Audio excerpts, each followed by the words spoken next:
सच में तेरी सास के हाथों में तो जादू है। क्या खाना बनाती है तेरी सास यार। खाना देखकर ही मुंह में पानी आ जाता है।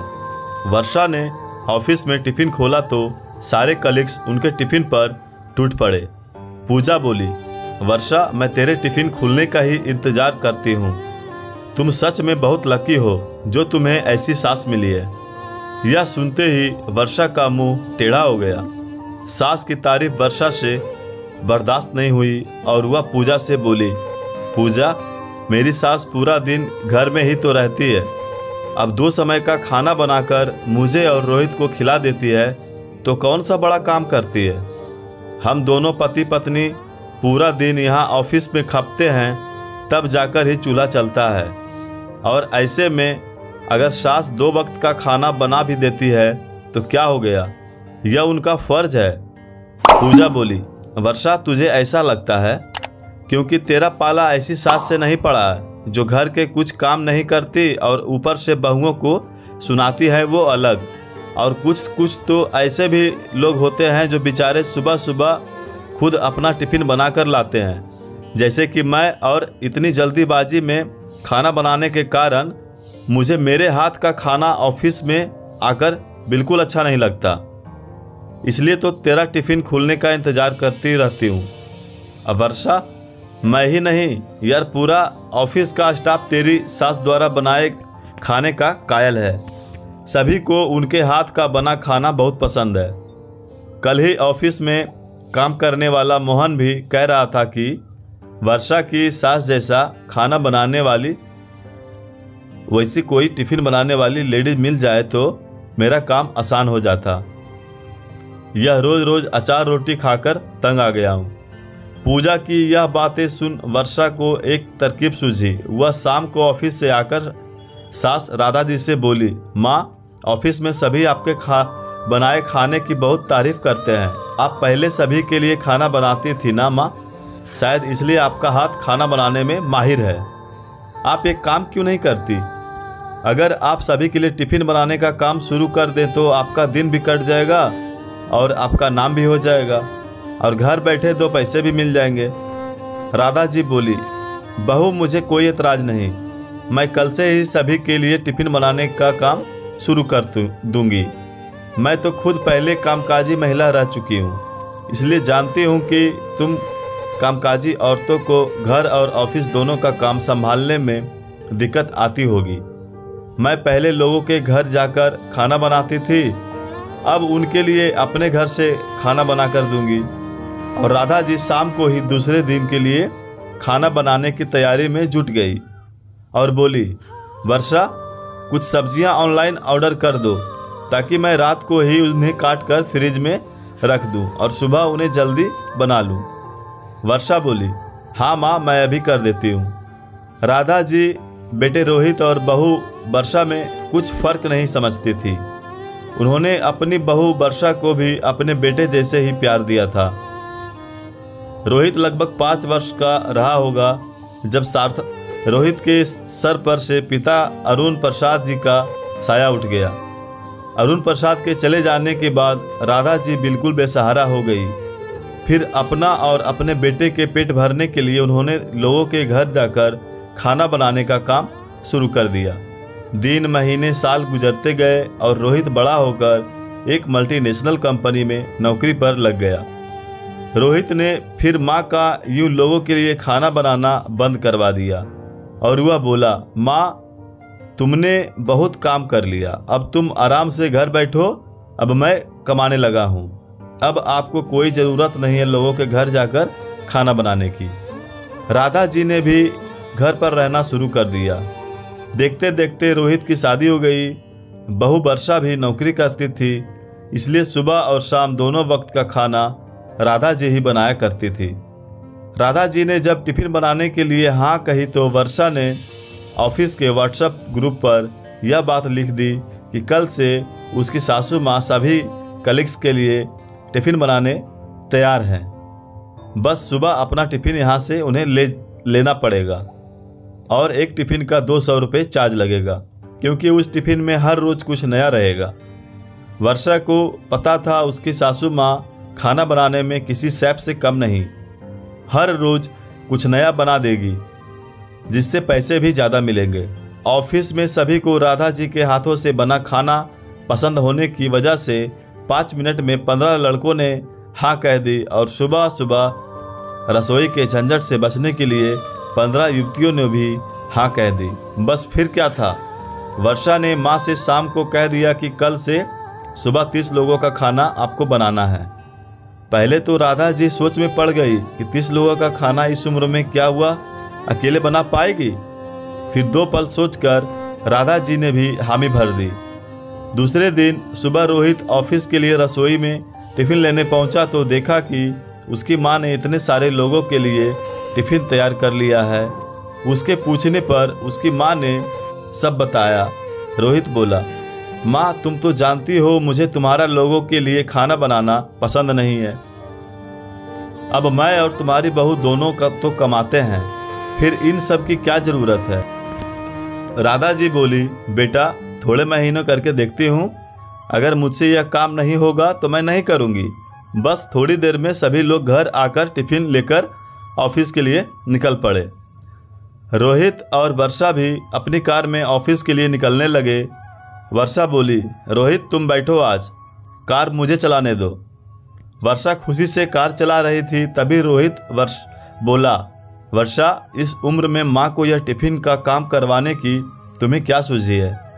शायद तुमने देखा नहीं, मगर मैंने देखा। सुबह उनके चेहरे पर थकान साफ झलक रही थी। वर्षा बोली, रोहित बैठे बैठे मुझे पैसे कमाने का मौका मिल रहा है तो तुम्हारा क्या जा रहा है। वैसे भी माँ को टिफ़िन बनाने की आदत है, इसलिए तो उन्होंने हामी भरी, और जब उन्हें कोई दिक्कत नहीं तो करने दो ना उन्हें काम। और तुम माँ को अब भड़का मत देना, माँ तुम आराम करो वगैरह वगैरह। रोहित पैसा कहीं से भी आए अच्छा ही लगता है, वैसे भी पूरा दिन घर में अकेली रहती है, टिफ़िन बनाएंगी तो उनका भी दिन निकल जाएगा।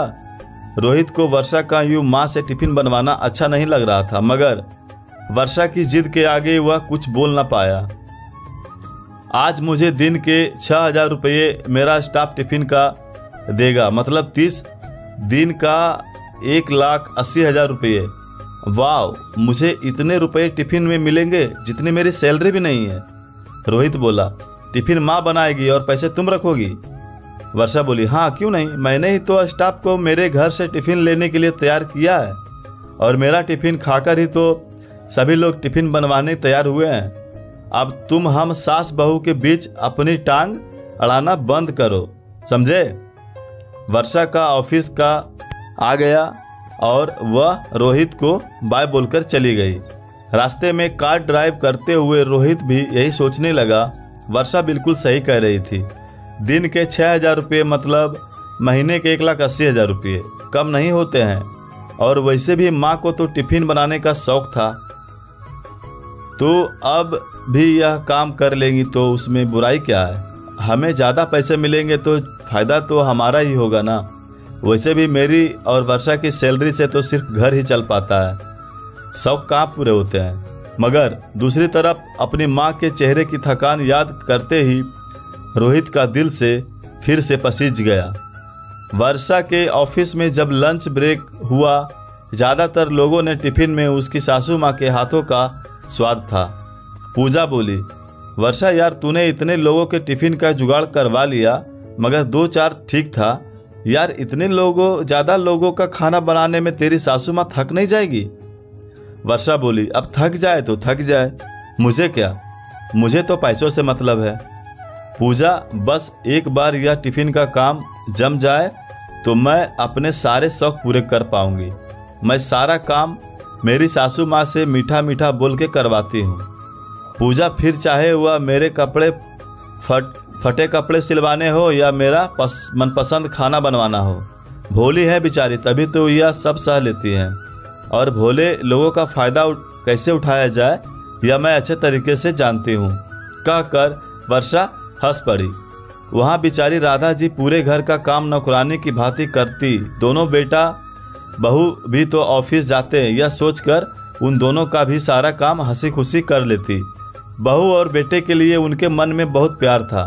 वर्षा को रोज ऑफिस स्टाफ टिफिन के पैसे दे देता और सभी कहते खाना बहुत अच्छा बना था।